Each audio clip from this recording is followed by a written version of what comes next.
अशी चटपटीत चटणी तुम्ही कधी बनवली आहे का? ही चटणी बनवून तुम्ही 8 दिवस फ्रीजमध्ये ठेवा आणि मुलांच्या टिफिनला भाजी नसेल ना तर अशी चटपटीत चटणी द्या.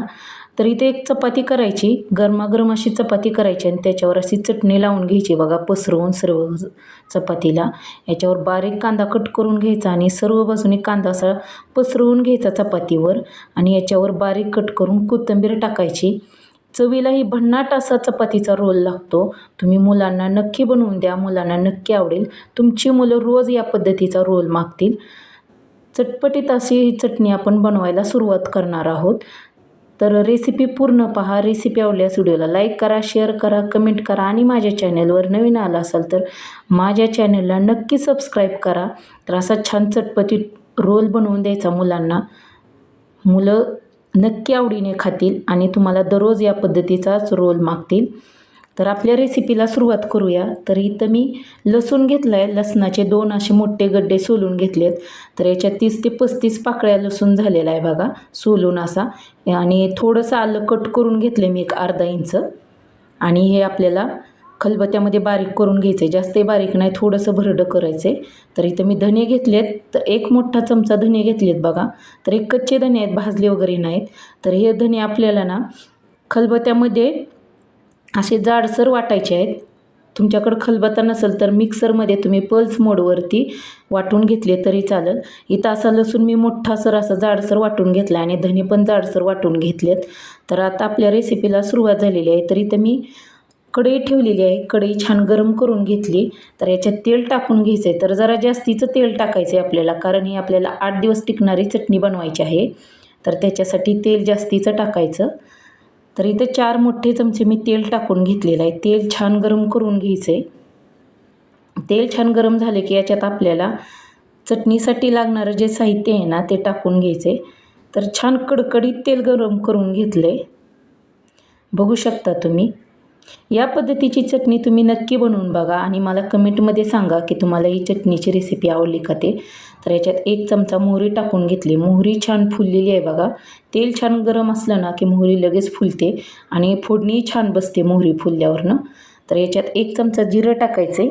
तर 1 छोटा चमचा जिरं टाकून घेतलं आहे. जिरंही छान फुललेलं आहे. तर याच्यात आपल्याला धण्याची जी आपण भरड करून घेतली होती ना जाडसर वाटलेलं, तर ते टाकायचं आहे कढईमध्ये. तर छान कमी गॅसवरती आपल्याला छान असं हे परतून घ्यायचं आहे बघा. तर खूप सोपी पद्धत आहे. घरामध्ये जे काय साहित्य असतं ना त्या साहित्यामध्ये बनवलेली आहे. अगदी झटपट होते ही रेसिपी. तर तुम्ही नक्की ट्राय करून बघा. तुमच्याही मुलांना नक्की ही चटणी आवडेल. तर याच्यात आता आपण वाटून घेतलेलं लसूण टाकायचं आहे बघा. तर असा जाडसर लसूण वाटला ना की चटणी चवीला भन्नाट अशी लागते. तर हा लसूण कमी गॅसवरती आपल्याला 2 ते 3 मिनटासाठी परतून घ्यायचा आहे.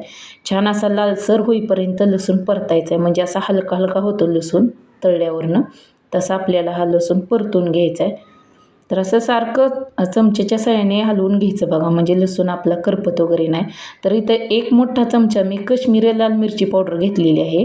तुम्ही जास्तीचं तिखट पाहिजे असेल ती घेतली तरी चालेल, पण इथं मुलांसाठी आपण चटणी बनवतो आहे त्याच्यामुळे थोडंसं कमी तिखट घेतलं आहे. थोडंसं पाणी टाकून ह्याची ग्रेव्ही बनवली. तर इथं आपला लसूण छान असा तळला आहे बघा, लालसर झाला आहे. तर याच्यात कढीपत्त्याची 4 ते 5 पाने टाकून मी छान असं परतून घेते. कढीपत्त्यामुळे आपल्या चटणीला ना स्वाद छान येतो, त्याच्यामुळे आवर्जून टाका कढीपत्त्याची पाने. तर याच्यात आता ना हे आपण जे मिश्रण करून घेतले ना ते टाकायचे. त्याच्या अगोदर 1 छोटा चमचा हळद टाकली. हळद छान मिक्स करून घेतले बघा. हळदीनं चटणीलाही आपल्या छान असा कलर येतो. तर खूप सोपी पद्धत आहे, खूप सोपी रेसिपी आहे. तुम्ही नक्की ट्राय करून बघा. तर याच्यात आपल्याला जी आपण ग्रेव्ही बनवून घेतली होती ना मिरची पावडरची, तर ती ग्रेव्ही टाकून घ्यायची याच्यात. तर आता ही छान अशी ग्रेव्ही अशी बनवून घेतलेली आहे मी. मिरची पावडरमध्ये थोडं थोडं पाणी टाकून छान असं मिक्स करून घेतलं.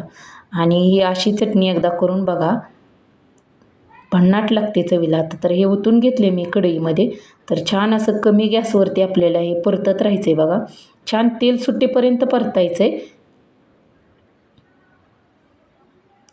तर याच्यात थोडंसं त्या राहिलेल्या ह्याच्यात ना वाटीमध्ये चटणीचं पाणी थोडंसं टाकायचं आणि आणखीन थोडं पाणी याच्यात ओतायचं आहे.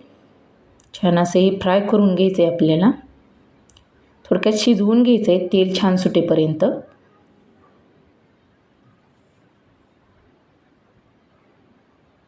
अगदी परफेक्ट प्रमाण सांगितलेलं आहे बघा या लसणाच्या चटणीचं.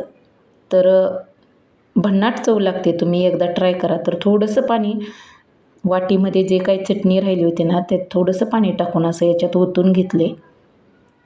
तर ही चटणी ना तुम्ही पराठ्यासोबत किंवा डोश्यासोबत जरी खाल्ली ना तर चवीला भन्नाट लागते. चपातीसोबत खा, भातासोबत खा. भाजी जरी नसेल ना तर ही चटणी नक्की तुम्ही करून ठेवा. 8 दिवस टिकणारी ही चटणी आहे. तुम्ही 8 दिवस बनवून फ्रीजमध्ये ठेवली ना तरी चालेल. तर इथं बघू शकता कमी गॅसवरती छान असं 2 ते 3 मिनटासाठी मी चटणी शिजवून घेतलेली आहे. तर छान असं तेल निघले बघा या चटणीमधनं. तर याच्यात ना तुम्हाला आवडत असेल तर आंबटवालं दही टाकायचं. इथे मी आंबटवालं दही घेतलेलं आहे. 1 ते 2 चमचे घेतलेलं आहे. तुम्हाला आवडत असेल ना जास्त आंबट आवडत असेल तर जास्त टाकलं तरी चालेल. पण मी इथं 2 चमचे दही टाकलेलं आहे आणि छान असं मिक्स करून घेते. कमी गॅसवरती आपल्याला हे सर्व मिश्रण एकजीव करून घ्यायचं आहे.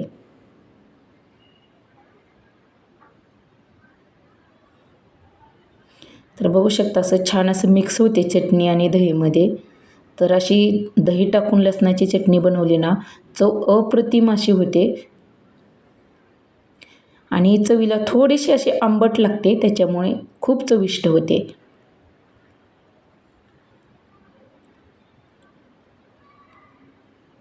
अशी लसणाची चटणी बनवायची आणि हवाबंद डब्यामध्ये फ्रीजमध्ये ठेवायची. अगदी 8 ते 10 दिवस छान अशी टिकते.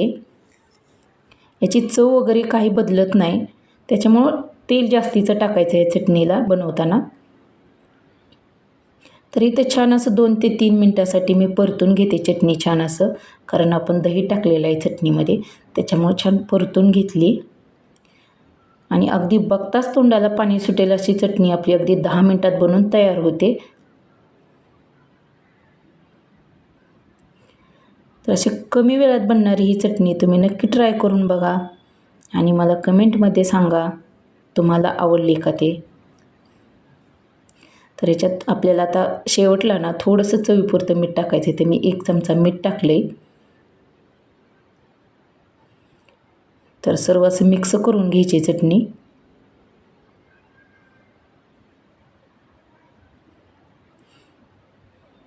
तर किती छान असा कलर आला आहे बघा आपल्या चटणीला. छान असं तेल सुटलं आहे चटणीमधून.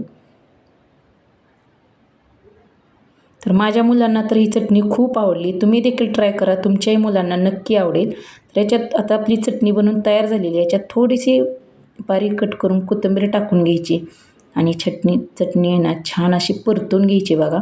तर बघताच तोंडाला पाणी सुटेल अशी आपली चटणी बनवून तयार झालेली आहे. ही चटणी तुम्ही मुलांच्या डब्याला द्या. मुलांना नक्की आवडेल. तर आता आपल्याला गॅस बंद करायचा आहे आणि ही चटणी थोडीशी थंड करून घ्यायची. थंड झाली ना की हवाबंद डब्यामध्ये फ्रीजमध्ये ठेवली तरी चालेल. तर बघू शकता थंड झाल्यावरनं चटणीला किती छान असा कलर आलेला आहे. चमचमीत चटणीची रेसिपी आवडल्यास व्हिडिओला लाईक करा. धन्यवाद.